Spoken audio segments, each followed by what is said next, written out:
Okay, new hymn. Vasushruta Atreya. Trishtub.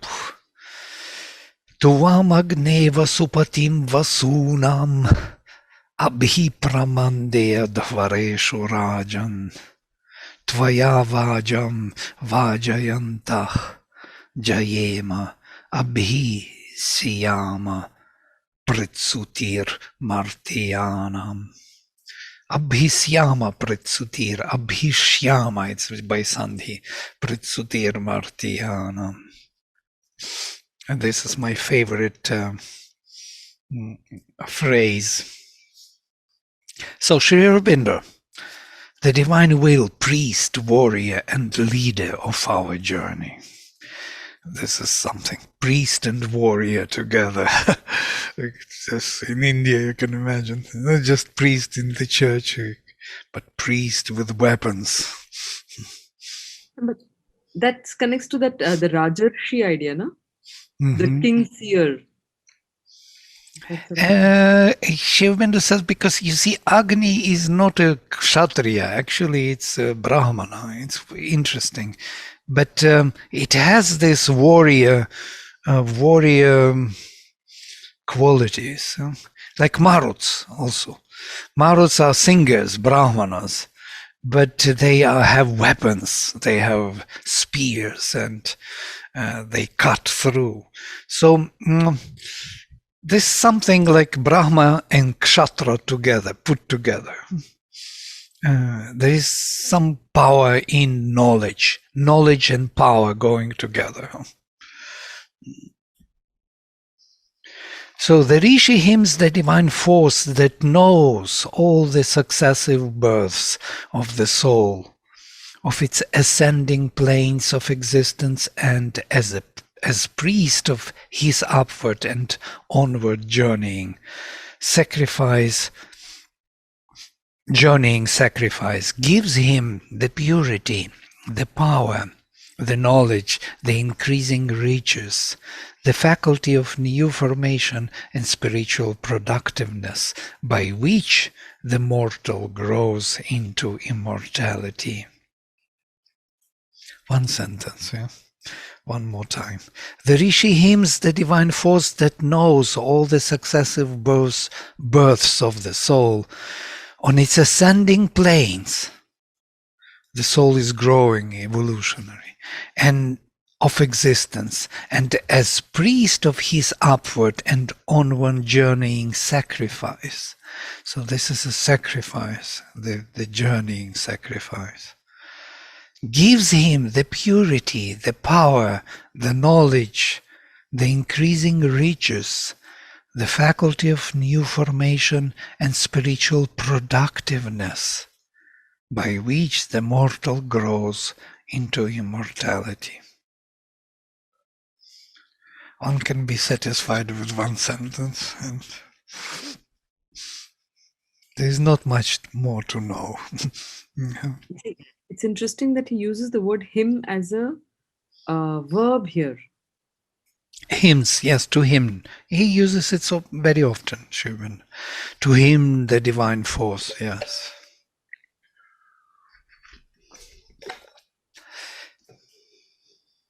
It destroys the enemy, the assailants, the powers of evil, enriches the soul with all they try to withhold, gives the triple peace and the triple fulfillment of the mental, vital, and physical being, and, laboring in the light of the supramental truth, leads beyond, creating in us the world of immortal felicity. Creating in us the world of immortal felicity. Yeah, you see, we are tuning ourselves to different ways of thinking.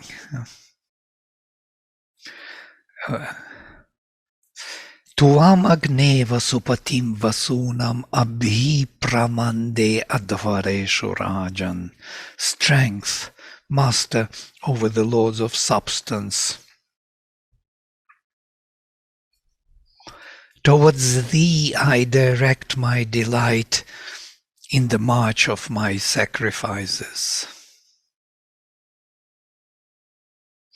So beautiful. In the march of my sacrifices, adhvareshu.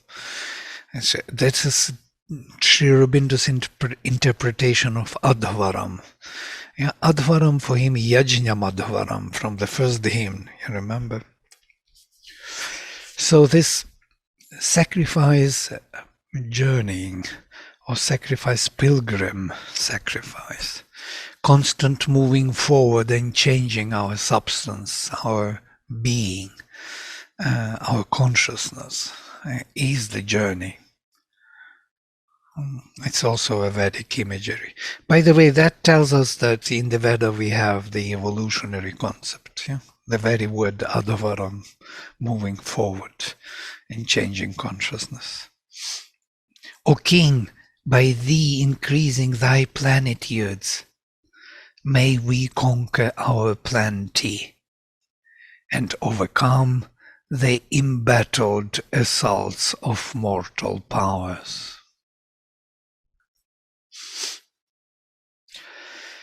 Abhi Syama Pritsutich, Abhi Syama, may we be overcoming, may we be over, stronger, overcome. Pritsutich. Pritsutich is this resisting, opposing forces.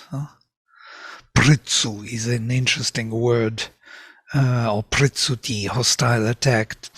It has something to do with even inbuilt in the sound. Yeah, pritsu, pritsu. You know? It holds it. It protests, or it is oppresses. This prit. So in these oppressing forces of the mortals, may we withstand or withhold. This is a beautiful vision. May we withhold the oppression of mortals. Right? The mortals are pressing on us. It's like zombies around or something. All kind of forces try to eat us up. And may we withstand that oppression, their attack. And they're all coming to us. It's a great image. So may we conquer Jayema, Vajayantach, seeking the plenitude, the Vajam, the plenitude. May we conquer the plenitude, we who seek the plenitude, by you, or with your help, may we conquer the plenitude. Now this is another image, or this concept of the Veda, which Aurobindo uses all the time, the plenitudes. Yeah. Increasing thy plenitudes, by thee increasing thy plenitudes. Interestingly, how it changed. I would say we who, or maybe cause the plenitudes, or seek the plenitudes, vajayantah, yes, because it is the causative sense. But here he turns it onto Agni again, yes, and increasing thy plenitudes by thee. Sri Aurobindo found the way out, yes, beautiful way out. By thee increasing thy plenitudes, may we conquer our plenty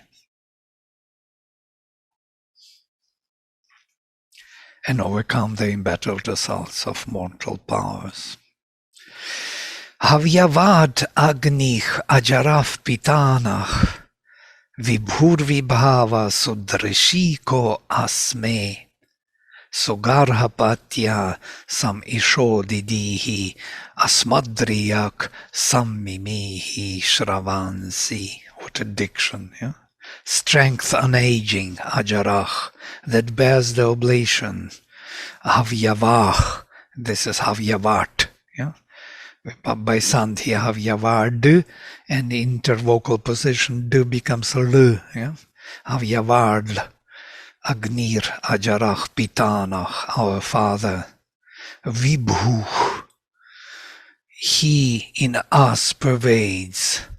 Vibhu, interesting. Aurobindo goes to the major, to the central meanings of the roots. Vibhu, pervading, in being, and is extended in light. Vibhava. Vibhava is Vibhavan, yes, possessing Vibha, possessing vast light. Sudrishikah, a perfect in vision. Asme, in us. In us, this is the Vedic locative instead of asmas or asme, simple. Because asmat is the word actually. It means we, yeah? So kind of us. So it can be used in singular also. Sugarhapatyah, sam ishodidihi. And ishach, it's another word. Ish is the impulse. Aurobindo translates it. I write it here, plural of ish. It has draught, refreshment, all the strength, sap, comfort, increase of good condition, all these words. But that is all in the dictionary. Aurobindo has his own understanding of ish. It's the impulsion which gives force. It's a strong pulsation, or he kindle altogether thy strengths of impulsion. This is the beautiful, one has to remember these words, strength of impulsion. Ish. So some ishach, the strength of impulsion of Sugarhapatya, of that belongs perfectly to the master of our dwelling, and that is Sugarhapatya. And that is the fire, actually, fire of the householder, of who is making oblation into this Garhapatya fire. But Sugarhapatyah, Ishach, the perfect impulsions which are connected to our embodied state here. Samdidihi, may he perfectly kindle. Oops, sorry, something jumped in.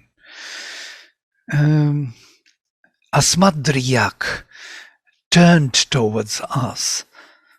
Sam mimihi shravansi, may he measure or create altogether the inspirations of knowledge. Now, inspirations of knowledge, Shravansi, the revelations through hearing, Aurobindo usually translates either inspirations or inspirational knowledge, Shravas, though there are many more meanings, yeah, like Shravas is the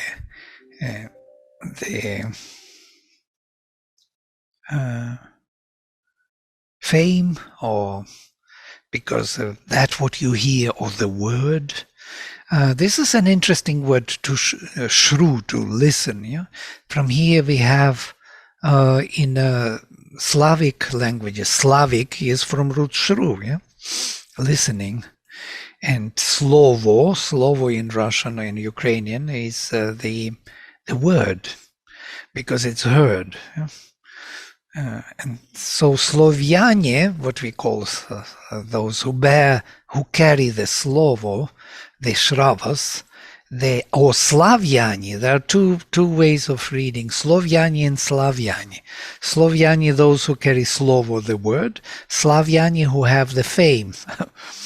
And both are related to root shru, Sanskrit shru. Even Ukraine, you said Uktriani, it comes from Vach, no? Yes, Uktriani, and in Russian and Ukrainian учитель, and the one учитель, yeah, Vaktri basically, is the one who teaches, is the teacher. How did they come to call a land according to that? I mean, how did these words come to mean? So did it imply that there was a huge oral tradition in these lands? Like, how did they come to acquire such names? This is interesting because there is in the Letopis they write that Uktriani, these Uktriani, so Uktris, Glagolemae Brahmani, they call themselves Brahmanas. And they don't eat meat, it's an old text, 16th century. They don't eat, so there was an invasion and they came from Punjab. So they came there to this region and settled down in the Carpathian region. How old is this? How old do they say this happened? When did this happen? This happened in the before BC. Yes, it happened BC, but then they settled in that region and started to call. There are still people there who call themselves Rahmani. It is like very funny because nobody can understand where this word is coming from. But this is Brahmani. They call themselves Brahmani in the text. Yeah? They call themselves Brahmani. They don't eat meat. They don't eat fish. They offer to the gods with flowers and honey. This is all there in the text. There is no fire. There is no fire. There's no yajna concept. There are only few lines there about the Uktrianians who settled there, unfortunately. Yes, they do fire. There is the whole book of Veles. They have Perun. They have these godheads, which are very close to Vedic godheads. They speak about the dawn, about the sun, about the chariot of the sun, and the horses of the sun are released in heaven. They speak the same as the Rig Veda. They're all connected. It's Indo-European culture, by the way. We have to... It's just that there's so much of an argument today of things having come from Europe into India, but this is really supporting the entire movement outward, no? That there was a migration out of India rather than into India.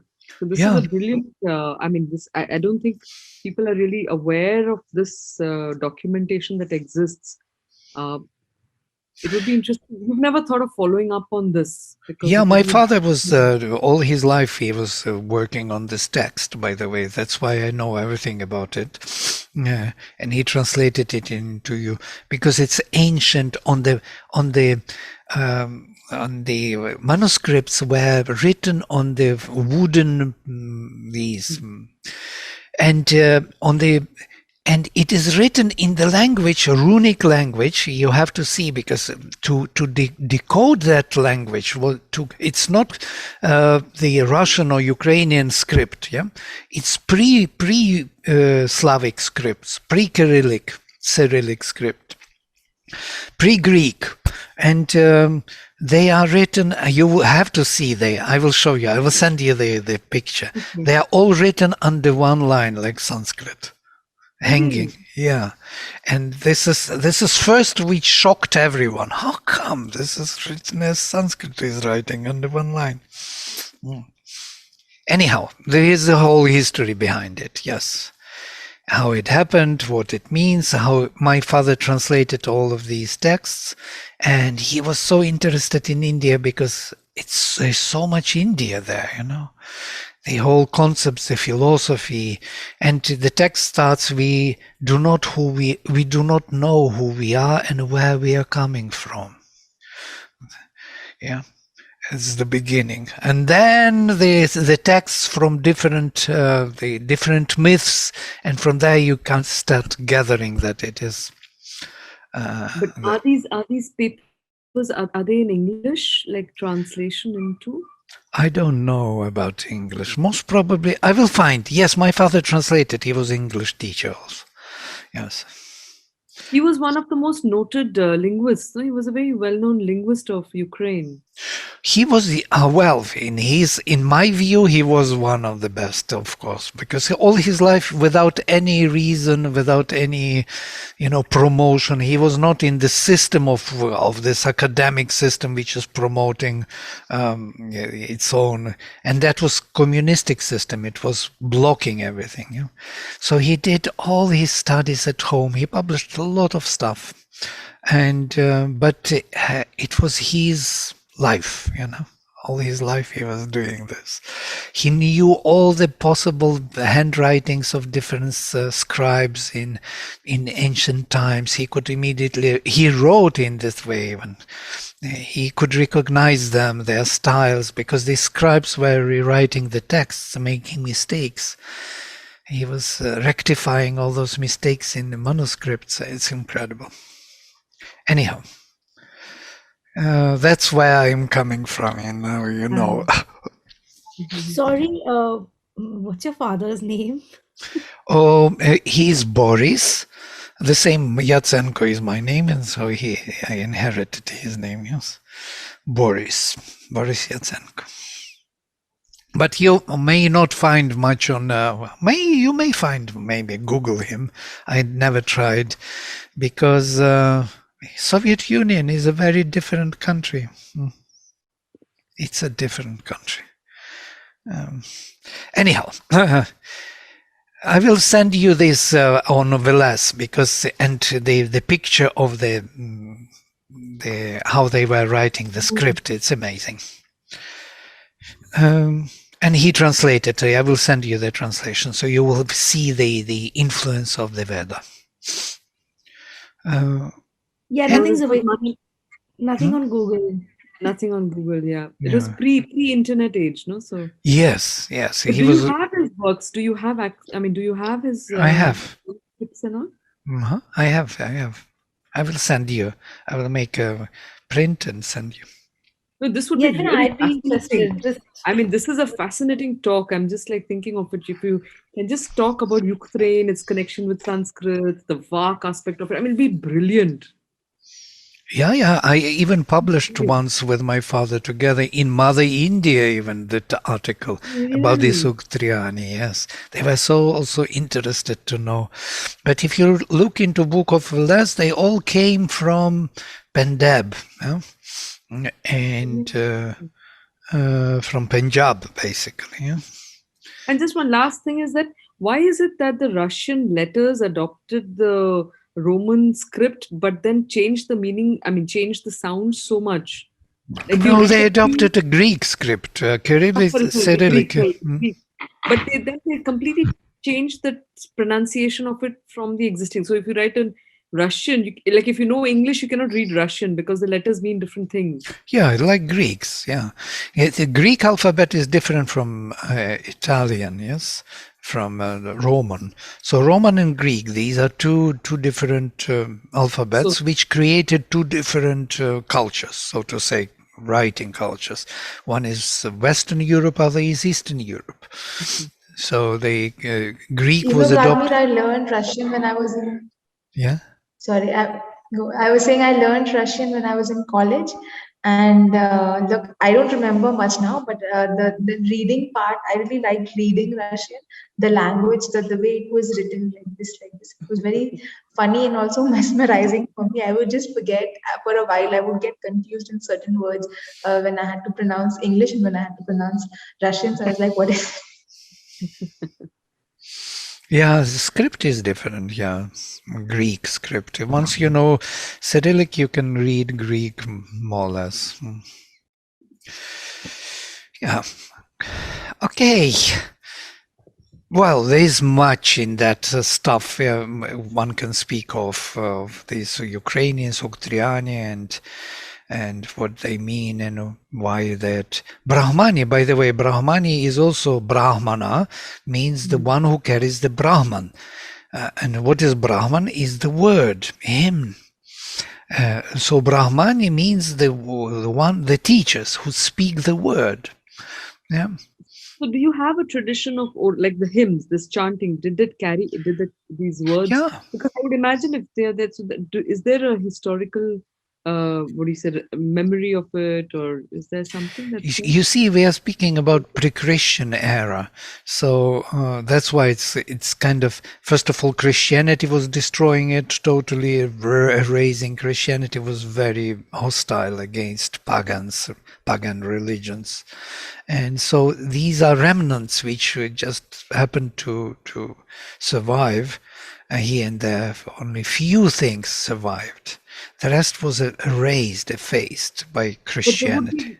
there would be no secret societies or something, like there would be nobody who retained, the traditions There of. are people who are still pagans in their ways. They do this kupala in the and it's funny because in spring they do these dancing in the forest. They go into the forest to make fires and dance around. They put flowers. Yeah, and it's very also erotic thing. It's very close to what Krishna with gopis were doing. And many people compare this to those festivals in India, yeah, that they survived and developed in the Slavic world, in Ukraine especially. Yeah. That's so Kupala. interesting. Tell something about this, Vladimir. Huh? I've always been so interested in paganism, and when you're saying all this, it's so fascinating. Yeah, definitely. And also in Northern Europe, in Nordic countries, they had their own very powerful tradition. And if you read their scriptures, their sagas, you will see this is the Vedic tradition. Nasadiya Suktam, first, number 1. All those hymns. You will be surprised how much is there in Europe from India before Christianity. And Christianity itself is somehow connected to India. This avatarhood, the Son of God, which was a blasphemy for the whole Jewish tradition, Semitic tradition. That's why Jesus was crucified, because he claimed to be the Son of God. Yeah. Which was not possible in that religion. God has nothing to do with us. Between us and him, there is a gap. But in India, it's not the case. So he was somewhere in Kashmir, as they say. There are some books even published on it. And even they found his burial ground, his tomb. That's so cute. But I was just wondering, is that the word Abrahamic, isn't it from Abrahma? Like, is that etymologically not Abrahma? Abrahmana? I don't know. It would be impossible considering it's so close. Abraham. Because there is a philosophical difference between the monotheistic, or rather, the Judeo-Christian worldview and the Brahmanic worldview. So, yeah, but you will find something. Yeah, I would not kind of go that way. Yeah, kind of assuming things. I would rather, if we have to check. Yes, the etymological root of Abraham would be very interesting to. Yeah, it could be, but better to check and to know for sure. Maybe it's just the name.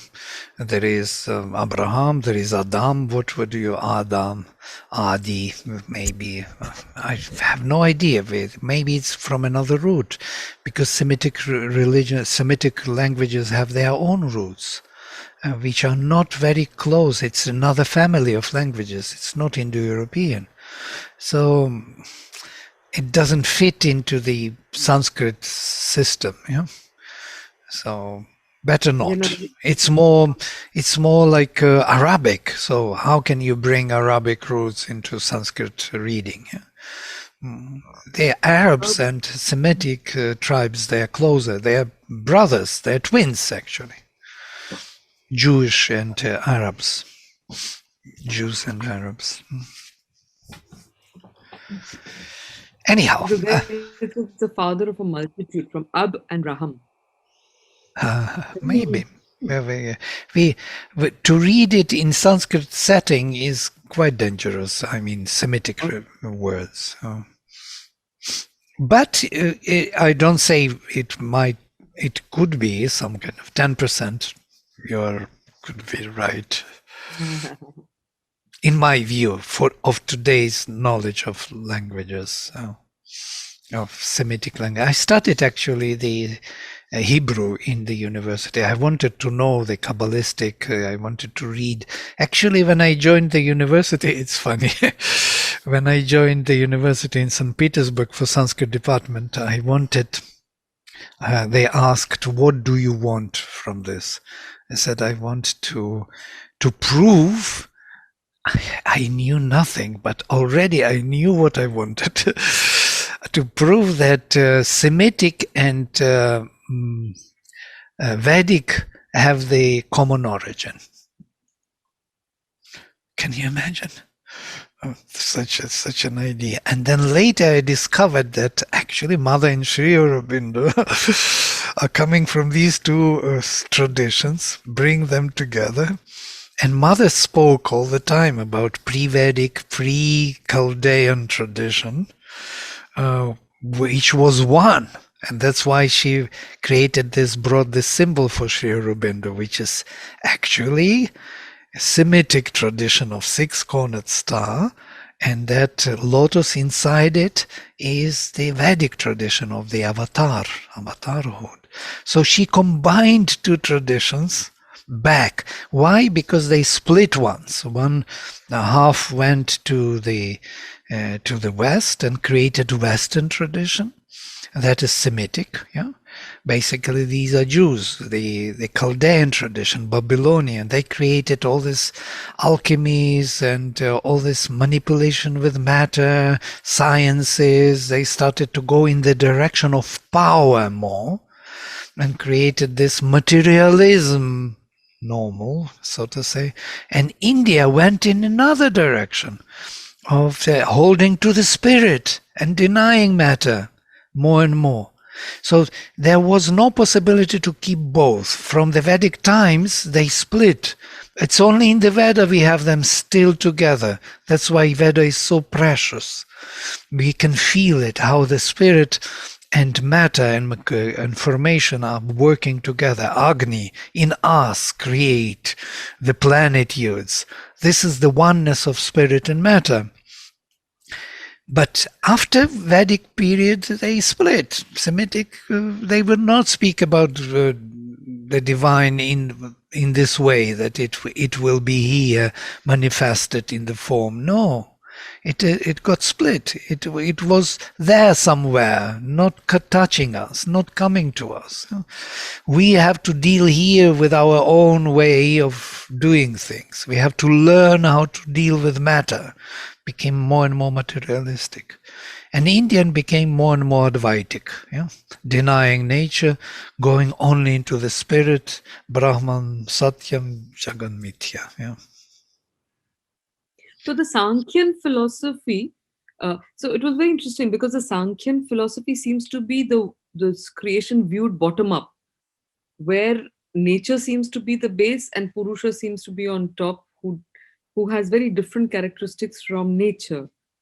Whereas if you look at Advaita, it's from top down. Where if you look at consciousness and everything being permeated with consciousness, that's one view. Whereas Sankhya, when she talks of Jada, the ignorant substance, that's her essential feature.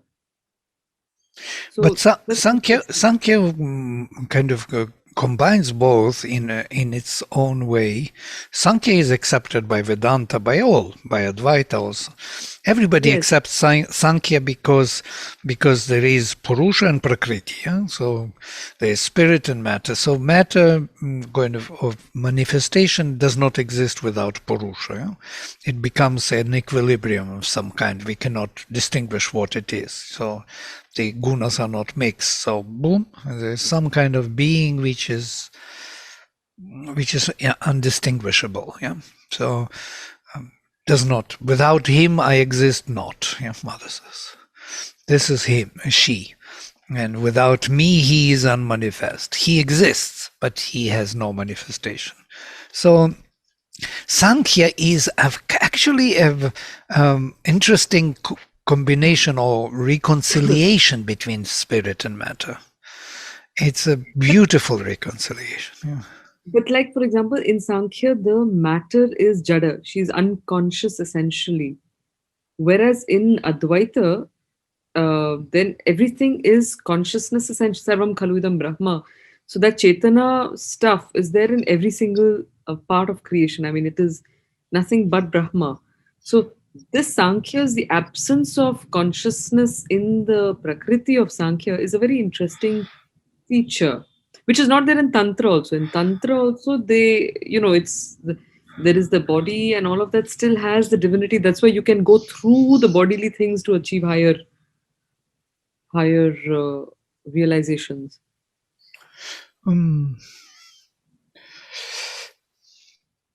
You see, for Sankhya, nature itself is instrumental to the Purusha. Without his attention, she would not do anything. So, but the fact that she is Jada, that she is essentially an unconscious entity, is a very interesting limitation of the Sankhyan worldview. yeah, that developed through Upanishads, because Purusha is consciousness. Yeah, Purusha is consciousness, and it's interesting. I don't agree totally with this, because Prakriti is instrumental to his embodiment or to his action. True, but her stuff is not conscious stuff. That's what I find. Yeah, stuff. Yeah, right. All this stuff was created by his attention. When he attended to her, she started to mix her qualities, which are not conscious. Yeah, definitely. Sattva, Rajas, and Tamas are not consciousness, but they are somehow powers of his powers, which start building something with his attention. But if you take his Jnanendriyas, for example, you will see that they are his faculties of Purusha. They pervaded her and created within her the 5 elements, Pancha Mahabhutani, all the Tanmatras, and everything is created by this his attention. His attention is the projection of his faculties into her.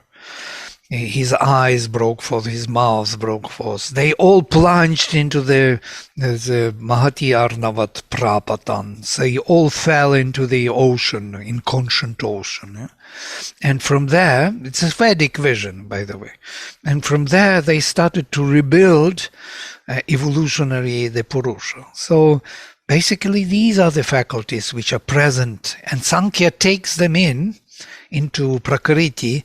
The problem is the interpretation of Sankhya, not in Sankhya's interpretation, but interpretation of Sankhya by others. So they look at Indriyas as if they are Prakriti's creation, and they are Purusha's faculties. And this is the problem of interpretation. Though they are in nature, they are still his consciousness. There's just that inherent duality that is there in the Sankhyan thing, which is similar to the Abrahamic. Right. In that sense, yeah. The duality is always part of the process. The duality is instrumental. Somebody asked me, but this is dual, this is not singular. This in our studies of the Gita. I said, this is instrumental. It's dual, triple, quadruple, and so on. It's instrumental. And multi-dimensional. So what will you do with all these multi-dimensions? Say that it doesn't exist? It's a mental approach. That's why Aurobindo says Shankaracharya was very mental. His approach is mental. He wants to reduce everything to one truth. You cannot reduce everything to one truth. It doesn't work. Veda doesn't do this. Veda is not interested in one tablet or one pill for all the solutions for all the diseases. There is no such thing. It's a complex manifestation. And many had to come into being. No? So how would you do it if duality is not even permitted? So what is permitted? What is right? Aurobindo makes fun of it, really. You have to read his passage. I'm sure you know about them. Passages about how silly it becomes in the post-Vedic literature, when in the Vedas they say ekam advitiyam or something, which is, and there is no other, asat is one and without the other. And they don't bother about that. It doesn't correspond to some logic. It's later. Either he is or he is not. Black and white. This is the mental approach. Or everything is Brahman, or it's just an illusion. It's a mental approach. It doesn't mean that it is not true. It's true that everything is Brahman. But not in that way. No? Not in an exclusive way, but all-inclusive way, let us say. I think Shankaracharya also has been misrepresented by the latest scholars, because he also talks about pratibhasika, that which apparent truth, and the paramarthika, because he himself was such a devotee of the goddess that there would have been an inherent contradiction in what he said and what he did. No, I agree with that. There are so many different writings, different. He's Atma Bodha, or you take this. He was devotional person to the Divine Mother. Yeah, his hymns to the Divine Mother are so touching, so moving. It's not that. Shankaracharya, whom we know as Advaitic, only Brahman and nothing else. The Divine Mother dynamically manifests everything for him. You remember this hymn, yes? Bhavani. Yes. Tvameka. Gatisvam Tvameka Bhavani. Yes. Tvameka Stvam. Na putra, na mata. Yeah, na mata. Na tato, na mata, na tato, na mata, bandhur, na data. That one. Even na mukti, na everything. He denies everything, even mukti and liberation and all achievements. Only you, the Divine Mother, only you, the Divine Mother. So when you read this, you know that it can't be the Advaita. It's something else. It's a kind of highest tantra of some kind. Very devotional, very beautiful. So, of course, it is Sri Aurobindo is taking him in from what effect he created through others understanding him or emphasizing his vision. Okay, friends, I have to sign out. Unfortunately, just like, what is Tantra in one line, please? Just a simple definition. And what is right and wrong? I mean, I've heard a lot about Tantra from here and there, so I'm like, really. I suggest, Vladimir, you teach a class on Tantra. We'll all join. Well, I can't. I studied a bit Tantra and texts. I was very interested long ago with Vedic together, and there are good translations of different Tantras, and Kashmiri and Shaivism is the most dear to me. There are many different kinds. Yeah, there is Sri Vidya, there is Vaishnava, Shaiva, there is Shaktas, beautiful, the Sri Vidya Shakta Tantra, about the Divine Mother, and also Vaishnava Tantra, yes, Pancharatra is so also another very powerful. So they are beautiful, and but yeah, we may touch upon it. Yeah, because Tantra is the Veda for Kali Yuga, as it is said. Tantra itself declares itself as Veda for Kali Yuga. No, okay. It looks at matter. Okay. Will you please send us this text? Sure. I will send you. Yeah. Tantra is from root tan, to spread. It's like a thread, or like tantra, doing spreading. It's like increasing the presence or the consciousness or or being. But it uses the matter as the starting point, as the base to evolve divinity within. Right. Om Shanti Shanti Shanti Shri Gurubhyo Namaha Hari Om. Namaste. Namaste, Dhanyawad.